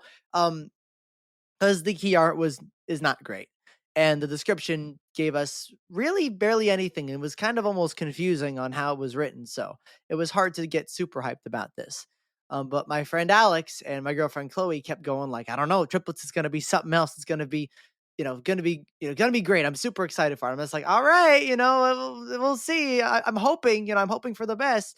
Um, but then all this unmasking the horror information is coming out. And once again, my girlfriend who did that tour will not stop talking about how excited she is for triplets now that she did the tour. Particularly elements that, once again, I got no spoilers. Didn't ask for any of them, but elements about the story in particular, which is something that always resonates for me because I love a good story in a haunted house and how interesting it was. And not only that, but the sets and the scariness and all that stuff. And I don't know what it is, but their hype, my friend and my girlfriend, like their collective hype, and also there's other friends as well that have like really hyped for this, have turned me on triplets, and now I'm almost for it. Now I'm rooting for it, like really, and it's risen from, I'd say, if it was it'd be 7 to 4 now because I think they're just excitement and hype is rubbing off on me, and I'm starting to get really excited for the characters and seeing them. And it's been a weird spec season. Unmasking the Horror Tour makes it weird, but I don't know. It's helped triplets for me. So yeah, triplets is at 4. I think that's fair. I think everything you're saying, I'm like expecting triplets to rise immediately after I go through it. So, Mhm. but for me, my number 4, and I don't think anyone's surprised that I have this ranked the highest, maybe, is Monstros. And I was all over this house in Hollywood. We've heard about it for a year now. I think Orlando's going to do it better. We're going to do it bigger. We're going to do it scarier, and that's why it's so high for me because I loved Hollywood's version. I can only imagine where Orlando's going to take us, and I am hoping that this is like scenically what we've been talking about the entire spec season when this first like appeared on the first couple rounds of everything. We were hoping for like a village or like big scenes that weren't kind of like convoluted. Just all right, here's babies in the wall, and here's more babies in the wall. So I'm really expecting this to like knock my socks off. And if I'm wrong, I'll eat my words, but I don't think I'm going to be wrong. Yeah, I don't think you're going to be wrong I don't either. think you're No, wrong. Yeah, This I has know a I'm high not. chance of winning, I yeah, I'm think. this could be my confident. number one. To be I'm honest. confident this will probably end in my top maybe 3. If not, it'll stay where it's at by the Mm. end of the season. It's already a very respectable place as is, so. All right. Well, that kicks us off to our number 3 then, I believe. I guess I can start us off, and it may be number 3 on my hype list, but it's number 2 in name. It's Slaughter Cinema 2, which it really could be 1 or 2. Or I say could have been number 1 or number 2, but I do have the big concern of does lightning strike twice? And I will say it's very set up to do so because while it's a sequel, it's not a sequel in story. There's nothing specific it has to follow up on. It's just in functionality, it's a sequel. It's just taking a concept that worked, and now they get to do it all over again, basically starting from scratch, outside of the very, very bare bones. And I think when we're looking at a sequel for Slaughter Cinema 2, that's what we want. We just want to return to the Cary Drive-In and get that experience again. And now I'm ready for some new films, and that's what we're gonna get. So while there is concern that you can't reach the highs that were once hit, Slaughter Cinema is one of my all-time favorite houses. Definitely top 10, maybe top 5. I have to go check that out on my list that doesn't fully exist yet, but that's okay. Um, I expect it to work, but I think the two I have above this, I'm just a okay. One of them I'm definitely more confident in, and the other, my hype is just through the roof. So, um, number 3, I wish it was a tad higher, but I think that's a very fair number because sequels just don't always work out. I'm gonna piggyback off of you because I actually have Slaughter Cinema 2 as my number 3 as well, for very similar to stuff that you said. It's hard to catch lightning in a bottle twice. And there was so much, there's such a fan favorite, that first house. I didn't get to run it, but it is one of those, if I had, like just said, a Wayback Machine, it would be one of the first ones that I typed in to go experience. It's just so much fun that come out of that house. And um this one, I have it really high, but I'm a little worried that there might not be as much like silliness on in campiness. I'm a little worried that I don't know, just maybe with like the some of the properties that have I've seen rumored, rumored about, and like kind of like the discussion around it, I'm getting a little more concerned about it. I think there might be a would have been a time where it was my number one, but it's now kind of my number 3. That's not being said that it could be my number one at the end, but it's also one of those that could potentially kind of end up like a, I don't want to say, but like maybe like a Welcome to Scary. Like it could be one of those that I was Ooh. super excited about, and it just kind of falls flat. I But it's my number 3. I'm excited to see what happens with it. Well, I'm gonna piggyback off of both of you, I guess. We're like synchronized swimming at this point. I mine's also Slaughter Cinema 2 for everything you guys are saying. Duff, it is in my top 5 of all time. I'm confident in that, but I've gone to a lot less years than you. So this is very scary for me. This is like in the realm of like Graveyard Games too. And that will always worry me, and that's what's keeping it out of my top 2. That's not a bad place for it at all. Like, look what it's above.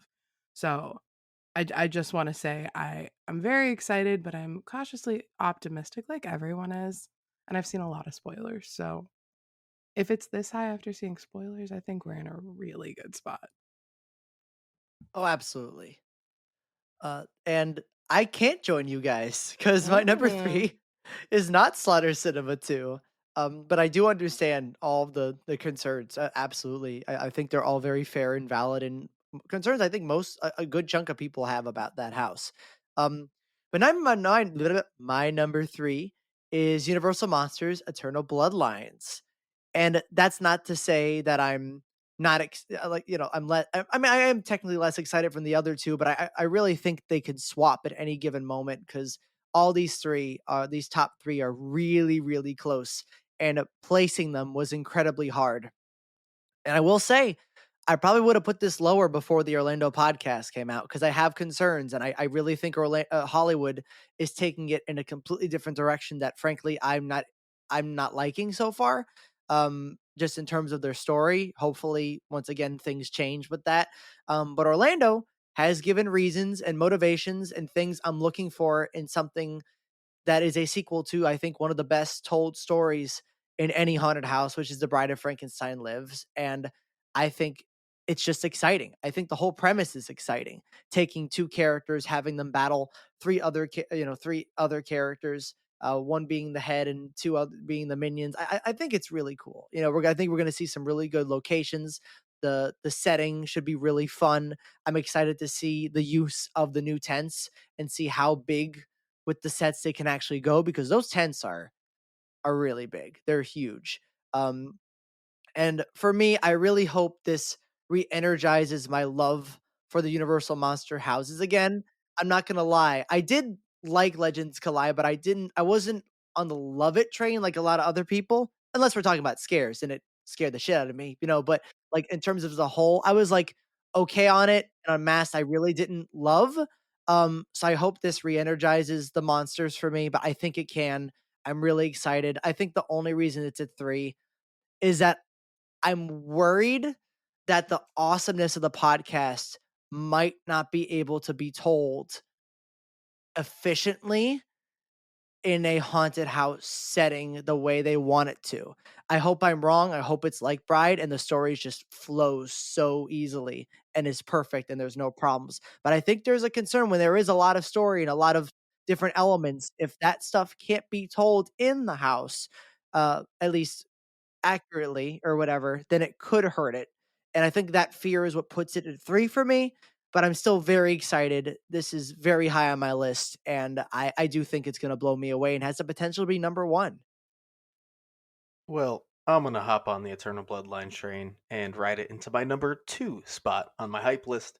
And if I was to give out superlatives, I'd say that this is most likely to be an all-timer. And if I had to guess, it is the most likely to finish number 1 on my personal list this year as well. It just feels like a concept that I don't want to say can't miss, but pretty close to it. It's the story, it's the characters, it's the setting. It's going to be a winter house. It just has so much going for it. And Jonathan, I actually feel a bit different about the podcast. We both loved it. We both thought it was a great story. But for me, I don't need to see most of what we heard in the house. For me, that's setting up what we're going into. And for the most part, we can almost pick up where it left off. And I think you can kind of tell the individual stories in other ways, like moving forward from that point. Mhm. So I don't think for me they need to tell what we already heard. Just go into it. Where you left off, head in, and you could still definitely make it work. Um, I can only expect the sets for this house to be fucking phenomenal. Having an original Universal Monsters character in Saskia Van Helsing, it has Aung Suna Moon, who is like would be an all-time favorite character of mine on a monster spectrum. Uh, I I don't know. Like again, nothing's a can't miss, right? Like everything can flop and fall on its face, but it just feels like it's gonna work, and there's just no way it doesn't. Yeah, I will go next because I also have as my number 2. Um and you basically kind of covered, both of you kind of just covered everything I had to say. I think there's just no way that this can be a bad house. I think Universal Monsters houses are always good. I can't think of a bad one, unless you go all the way back to maybe 2012 or whatever, the black and white one, and even that one wasn't that bad. Um, like, I think they're just good. I think that they are, and in the storytelling here, that we've already got with the podcast and everything, I think it's just this one. If there's anything that's like potentially just kind of like a layup to be a fantastic house, it's this one, and I'm just super excited for it. The more I hear about it, the more I think it's just going to be, I don't know if it'll be my favorite, just because I always like to go with, usually my taste for something favorite is kind of like the thing I'm most like, something that surprises me or something that's quirky or something. That's usually what raises up, and becomes my favorite. Is some It's just like, it takes some like something that I just wasn't expecting to be good, and it just like blows me away, like Puppet Theater or Chupacabra. This one I know is going to be good, and it's my number 2. All right. My number 2 is different. It is Museum Deadly Exhibits, right? With S is Yeah, what we're with an S, deciding on? yeah. Okay. I just wanna make sure because 'cause I'm getting confused at this point. Yeah, I'm getting Um, confused. Museum deadly exhibits. I guess there are multiple exhibits, so that makes sense. But whatever. I'm so excited for this house. I think that even with any spoiler I've seen, take that away, my hype has been like at an 11 for this one. And there's only one other house that's obviously like above that. But for this to be that fucking high for my hype, like I think it's going to be great. I think it's going to be scary. I think it's going to be gross. The whole concept of this rotting stone is weird. It's not the direction I thought we were going to go in. And I think that that made me even more excited because that means that creative is thinking outside the box, the thing that they always do. They took this concept that's like, why have we not done a museum before? And they kind of went left with it. And that made my hype get even higher. And that's why it's my number 2. Cool. Well, I think that's all of our number 2s. Who wants to? Actually, I Oh, you was still sitting because have them. I was sitting Yeah. like, did we go through all the number twos? I'm like, oh, no, Yeah. I still have mine. Oh. And it is Goblin's Feast. Oh, wow.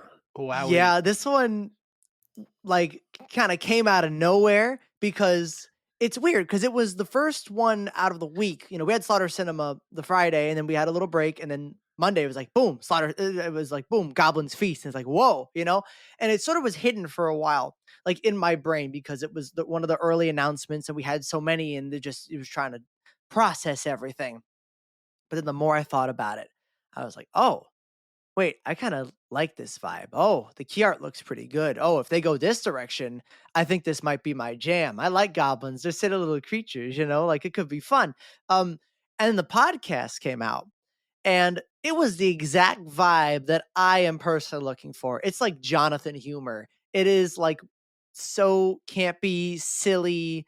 Like the voices work so well for me. Like it just fit my personality. It was like, oh, I think I'm gonna like this. And because my worry was that, hey, what if they take this too seriously? Then it might not be for me, but they're not going that direction. It looks like they're going, at least from the podcast, a middle of the road, campy, with still gore. And I think it's going to work really well for me. And I think I did describe it on the Catacombs episode as I want it to be funny. And I was sort of like thinking about that. Like, I don't think it actually will have like legit a ton of jokes, you know, like not like something like, let's say, Ghostbusters or Beetlejuice, where people consider those, you know, funny and stuff like that.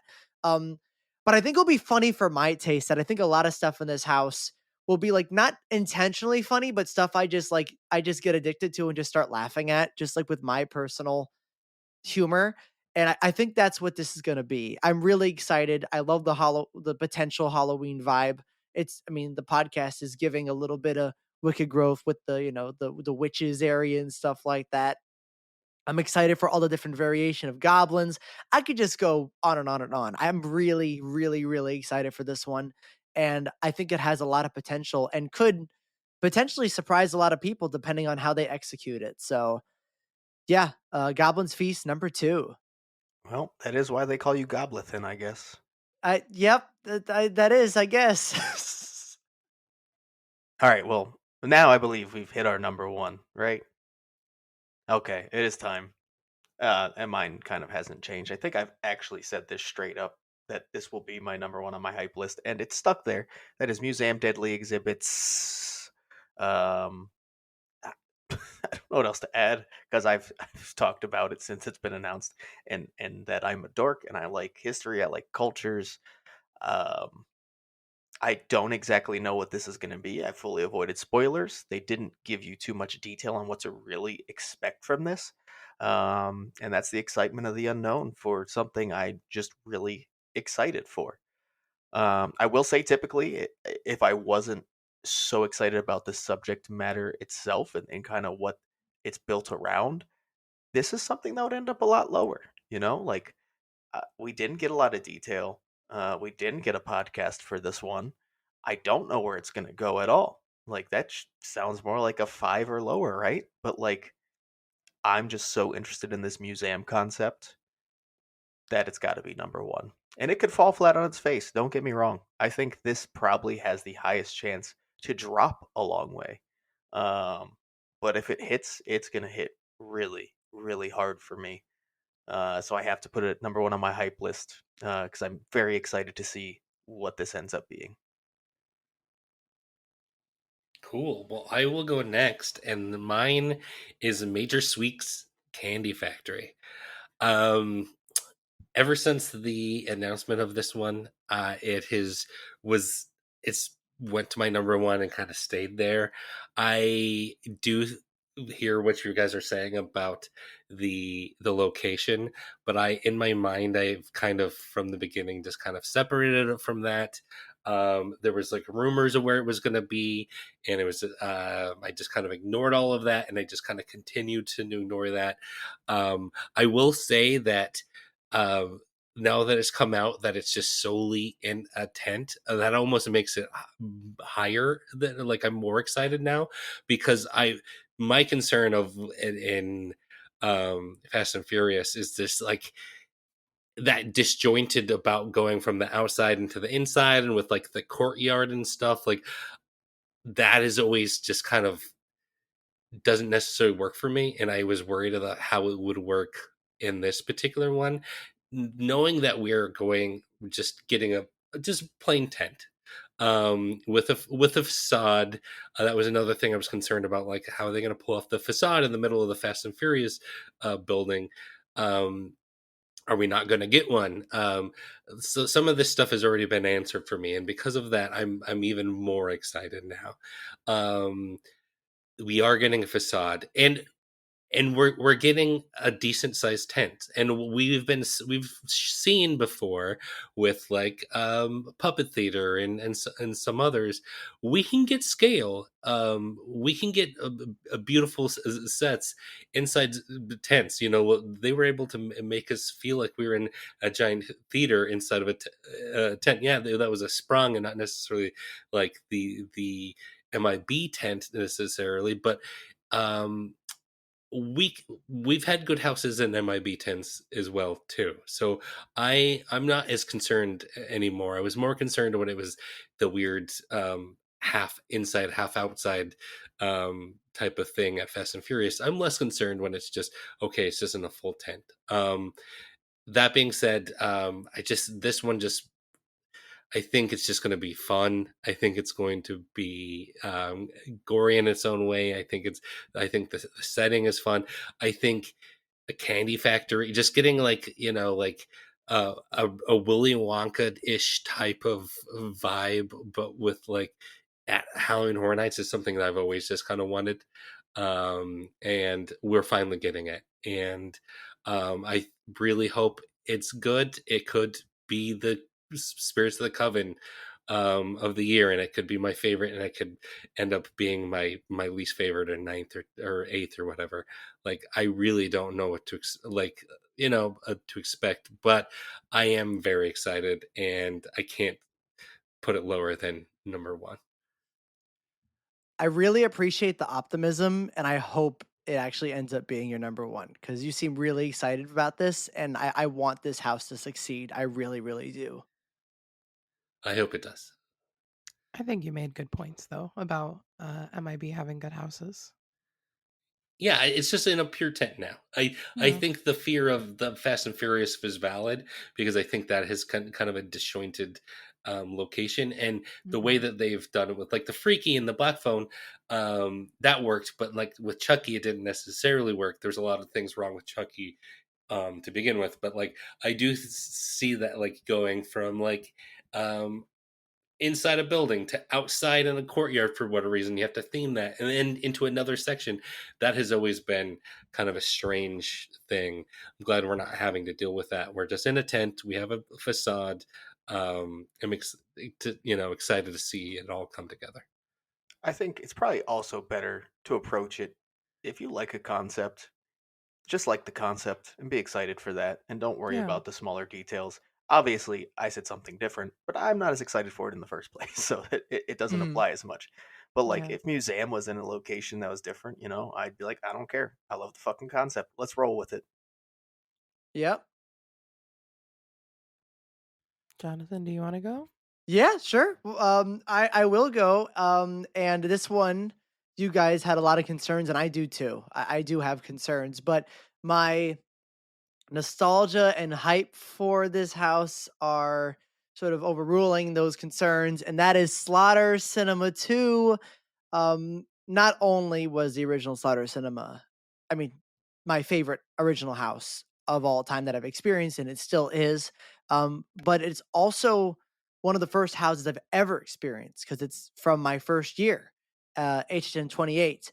And I think that in particular, it being my first year, is enough to make me sort of turn a blind eye to all the concerns of like, what if it doesn't hit? What if it doesn't hit the magic? Because in my mind, I'm just like, I just want to see the Carrie drive it again. I want to see the screenplay in the movies. I want to walk into the to the area and whatever and experience those feelings again. Like, and that's what I'm most excited for about this house. It's even less so what movies are they going to play. Are the movies going to be better? Or are they going to be worse? Or this, and that. It's more so I just want to experience the vibe of something I loved so much from my first ever HHN year, the year that made me fall in love with the event. This house being a very good reason why I fell in love with the event. I want to experience that nostalgia, the vibes, the atmosphere again, and this house is giving us that. It's in the same exact location. We're having basically the same exact facade. Like, in most cases, I would be like, oh, that's kind of boring. We already experienced that. But in this case, it's going to be complete nostalgia for me. And just so many memories are going to flood in. Like, I can't put this anywhere else than one for those reasons. I have been trying to avoid as many movies as I can. Obviously, there are some things that have been leaked and some things that have even been put on the shirt that are like, oh, I wasn't expecting this movie. All right, I guess this is here. The original shirt. But I'm just really excited to put my mind back, my mindset and whatever, just back into that place again, and to experience it with a bunch of new people, including you guys, and and my other members of my family who have never experienced the Slaughter Cinema House and stuff like that. So it's just gonna be one. I'm really, really, really excited for this. My number one, everyone's surprised, is Universal Monsters Eternal Bloodlines. I'm shocked. I know. I know. But I do think that since the first time that the bride's hair appeared on spec, I was screaming about this house. So it's only gotten worse and worse and worse and worse, and here we are. So of course it's my number one. I can't even promise it won't be my number one in Hollywood. I haven't even thought about that yet. But like everything about this, the storyline, you guys have already said it. I agree 100%. But this is just like the perfect setup for me because Bride is, if not my favorite, my top two favorite Monsters houses of all time. And it's the year I got married. It just means a lot to me. So I am very excited to see her back. I'm sad because of the podcast, but I love A Woman Scorned, and we've got multiple of them in this house. So that alone right there, we've got all the women teaming up. They're all going to fuck each other up. There's no men in this house. It can do no wrong. That's why it's my number one. We And I hope all I'm have not wrong. different number ones this We year. do. I was just thinking I that. know. Yeah. We for our hype list, we all have different number ones. Yeah. Look at us. That's pretty crazy. Honestly, I'm so glad Duff and I are a little farther apart than normal. Look at this. That's Although growth. I do Yeah. think we have the same top three, just in a different order. Yeah, that is the case, but Yeah. that's not the important part. Yeah. Yeah. But hey, I'm proud of all of us. Look at us. We did it. We did it. I That's can't our hype believe it. list. Oh my god. We've got And 3 days till the Listen, event. there's a lot more we could talk about. There's been so much merch. There's Oh my been the full food food. reveals. But guess what? You're going to the event this week, so you're going to hear from You us don't care when we about try hearing that, anybody when we that buy it. anymore. Yeah, Yeah, right? Yeah. who cares? You'll It's hear a about day that or next so away. week. Yeah, exactly. In a week, you'll hear our spoiler-free review. Mm-hmm. Whatever one you want to hear. Oh my god, this is crazy. It's I'm actually getting here. nervous. It's I'm getting actually here. anxious. Before we go, we do have a voicemail. Let's play it. What's going on, guys? It's Kevin calling from horrible Hollywood, California. I don't know if I have a time limit, but I just wanted to say it's been a great hype season. Every house this year on both coasts has potential to be an all-timer, in my opinion. I don't know if that's just me, since you guys are all talking about hype lists on this episode.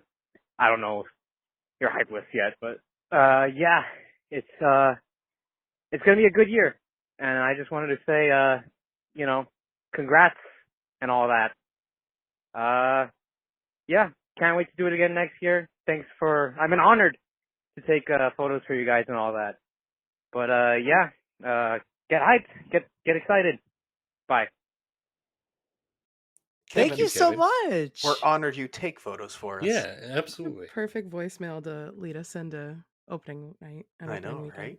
I will say, please ignore the first 7 things on my list.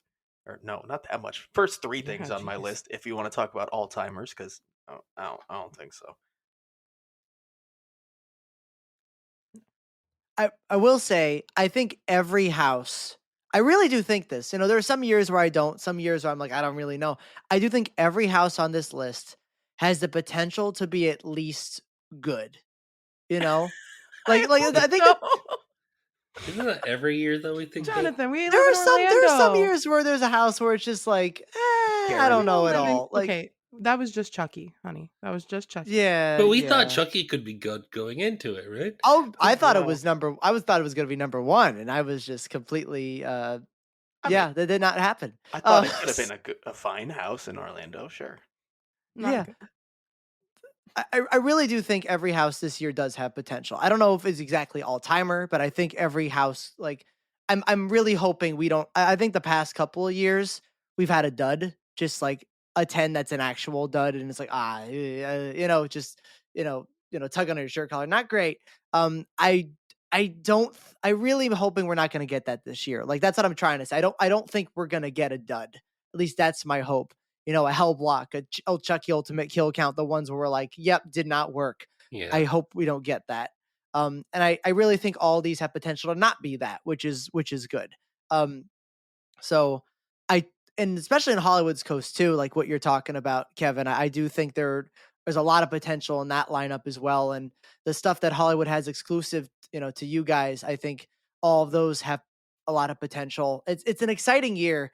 I think it's funny because we were talking about in Catacombs and a lot of places that the hype this year has been weird because of multiple reasons. Announcement rollout, how they handled the original announcements in terms of like, this is all we have, essentially.